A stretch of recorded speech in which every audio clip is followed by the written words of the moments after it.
Hi guys, this is Storytime with Claire.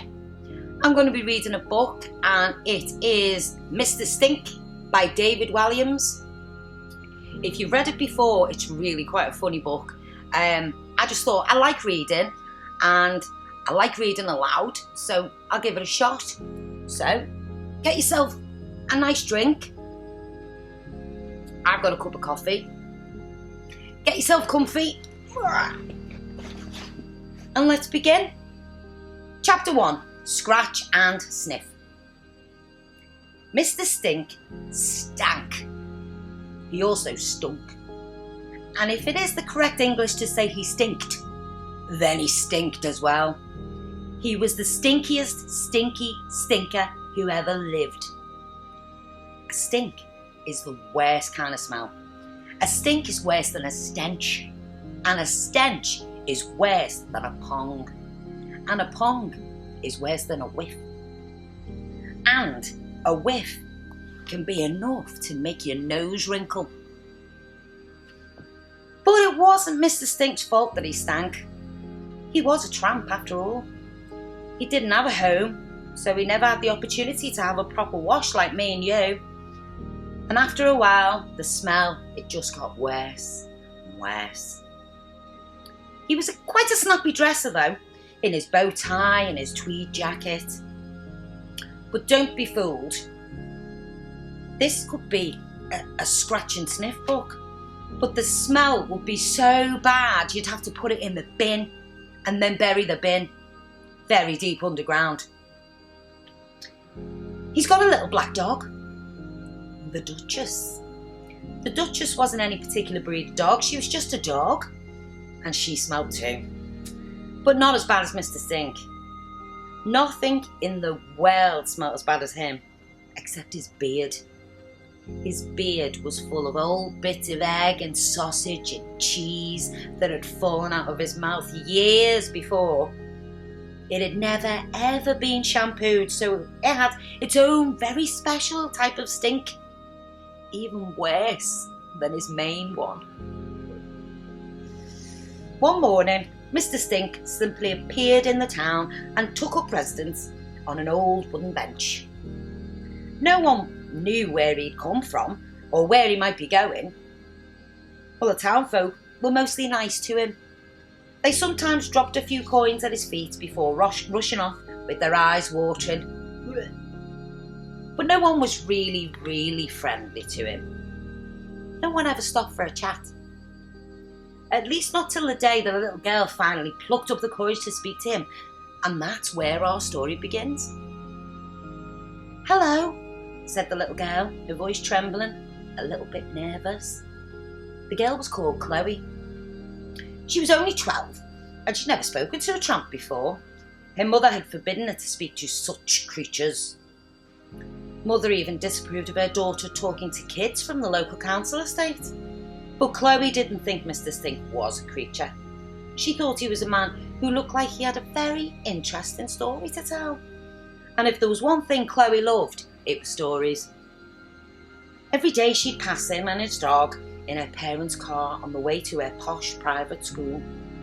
Whether in sunshine or snow, he was always sitting on the same bench with his dog by his feet. As she luxuriated on the leather of the back seat of her poisonous little sister Annabelle, Chloe would look out the window at him and wonder. Millions of thoughts and questions would swim round her head. Who was he? Why did he live on the streets? Had he ever had a home? Wonder what his dog eats. Did he have any friends or family? And if so, did they know that he was homeless? Where did he go at Christmas? If you wanted to write him a letter, what address would you put on the envelope?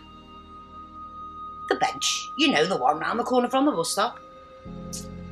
When was the last time he had a bath? And could his name really be Mr. Stink? Chloe was the kind of girl who loved being alone with her thoughts. Often she'd sit on her bed and make up stories about Mr. Stink.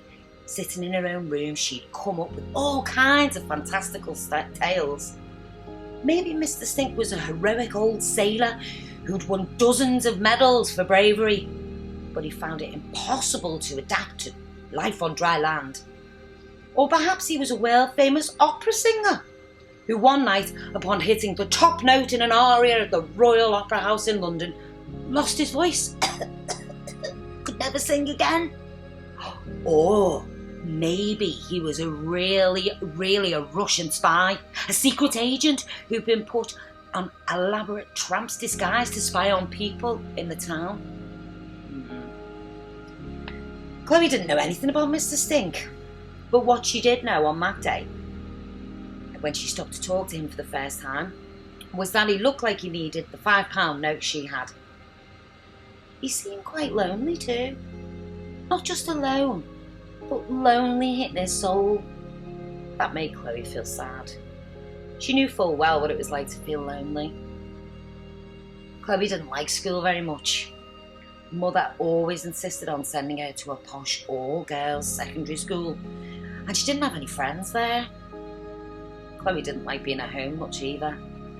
Whenever she was, she had the feeling she didn't quite fit in. What's more, it was Chloe's least favourite time of the year, Christmas. Everyone's supposed to love Christmas, especially children, but Chloe absolutely hated it. She hated the tinsel, she hated the crackers, she hated the carols, she hated having to watch the Queen's speech. She hated the mince pies, she hated it that it never really snowed like it's supposed to. She hated sitting down with her family to a long dinner. And most of all, she hated how she had to pretend she was happy just because it was December the 25th. "What can I do for you, young lady?" said Mr. Stink. His voice was unexpectedly posh. As no one had ever stopped to talk to him before, he stared slightly suspiciously at the plump little girl. Chloe was suddenly a little bit frightened. Maybe it wasn't such a good idea to talk to the old tramp after all. She'd been working up to this moment for weeks, months even. This wasn't how it had all played out in her head. To make matters worse, Chloe had to stop breathing through her nose. The smell was starting to get to her. It was like a living thing creeping its way up her nostrils and burning the back of her throat. Well, sorry to bother you. "Yes?"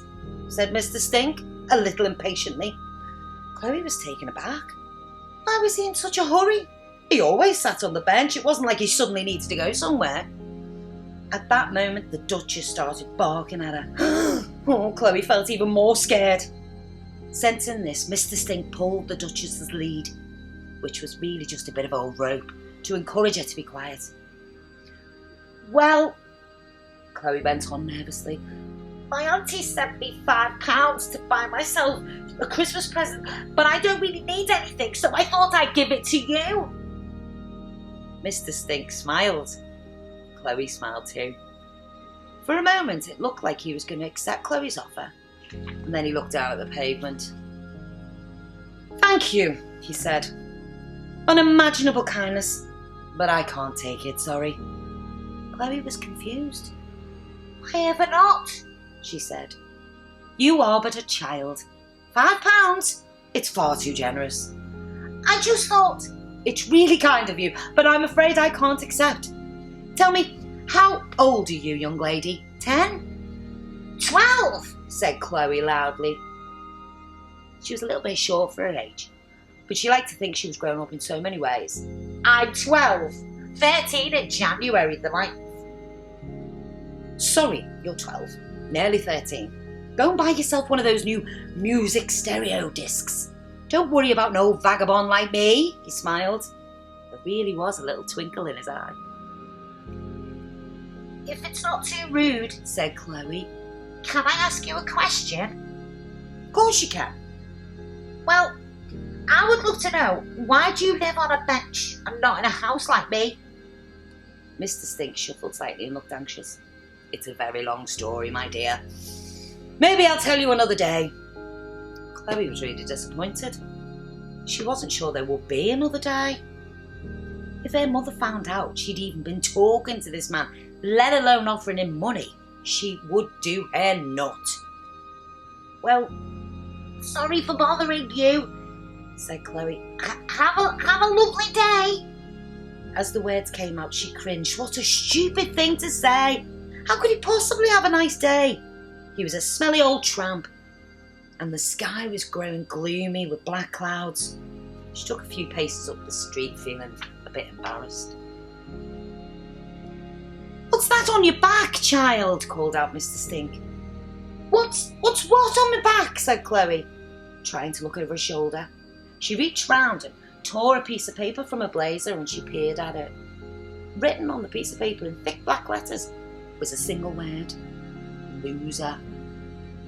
Chloe felt her stomach twist with humiliation. Rosamond must have sellotated it to her when she left school. Rosamond was the head girl at the school. She was always bullying Chloe, picking on her for eating too many sweets, or for being poorer than the other girls at school, or for being the girl no teams would ever want on their side in hockey matches. As Chloe left school today, Rosamond patted her on the back several times, saying, "Merry Christmas!" while all the other girls were laughing. Now Chloe knew why. Mr. Stink rose creakily from his bench and took the paper from Chloe's hand. "I can't believe I've been going around with this on my back all afternoon," said Chloe. Embarrassed to feel tears welling up, she looked away, blinking into the sunlight. "What is it, child?" said Mr. Stink. "Well, it's true, isn't it? I'm a loser. I really am a loser." Mr. Stink bent down to look at her. "No," he said authoritatively. "You are not a loser. The real loser is the person who stuck it to you in the first place." Chloe tried to believe him but couldn't quite. For as long as she could remember, she always felt like a loser. Maybe Rosamond and all those other girls in the gang were right. "There's only one place for this," said Mr. Stink, and he screwed up the piece of paper like a professional cricketer, openly bowled it into the bin. Chloe clocked this, and her imagination started whirring. Had he once been the captain of the English cricket team? Mr. Stink brushed his hands together. "Good riddance to bad rubbish," he said. "Thanks," said Chloe. "Not at all. You mustn't let bullies get you down." "I'll try," said Chloe. "It was nice to meet you, Mr. Everyone called him Mr. Stink, but she didn't know if he knew that. It felt rude to say it to his face." "Stink," he said. "They call me Mr. Stink."